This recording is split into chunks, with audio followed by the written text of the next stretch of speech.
vraiment de la co-construction, c'est une méthode collaborative. Une méthode en entonnoir où on commence très large et puis petit à petit on arrive à resserrer avec des choses de plus en plus précises et ça permet d'y voir plus clair et d'avoir un résultat assez concret. Intéressant parce que en fait tout est décortiqué. J'ai apprécié particulièrement le format d'aujourd'hui et puis la méthode qui est employée qui permet de bien passer en revue toutes les phases de la problématique abordée. Je pense que ça nous fait gagner beaucoup de temps, pour certains sur la compréhension de la problématique elle-même et de ses enjeux, pour d'autres peut-être sur la prospective de comment le marché pourrait évoluer dans les quelques mois et années qui viennent. Ça permet en fait de construire un discours et des solutions claires, communs. C'est une approche qui est très intéressante, la démarche est très positive parce qu'on a une approche qui est aussi bien stratégique qu'opérationnelle. Le format est vraiment intéressant, il permet de synthétiser toutes les idées qui existent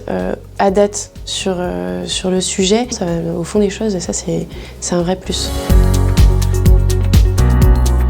Ce qui est certain, c'est que c'est un sujet obligatoire, incontournable aujourd'hui. Et qu'on sera sanctionné par les consommateurs si on ne prend pas des initiatives responsables. Il y a des nouvelles attentes auxquelles doivent répondre toutes les marques. Ça change la façon de produire, ça change la façon de vendre, de distribuer, de comment je présente ma marque. Passer du pré-emballé jetable au vrac, l'emballage disparaît.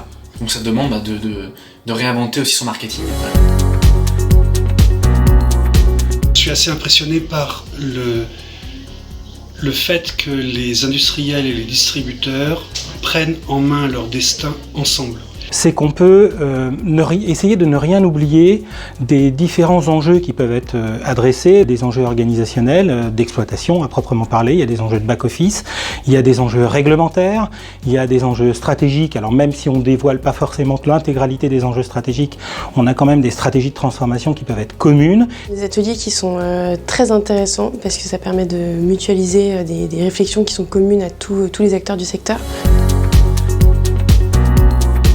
Démocratiser le vrac, la consigne à plus grande échelle et d'embarquer les consommateurs et les professionnels dans ce nouveau mouvement. Comment on va pouvoir, nous, magasins, être facilitateurs pour le client dans cette démarche-là? Réfléchir de manière collective sur tous ces aspects logistiques, commerciaux, marketing. Il y a un vrai enjeu de brander ces offres en vrac sur lequel toutes les marques doivent travailler. Aujourd'hui, l'éco-responsabilité et le développement durable sont quand même une priorité importante pour tous les intervenants, aussi bien les enseignes que les industriels, de prendre ces éléments en compte dans leur développement.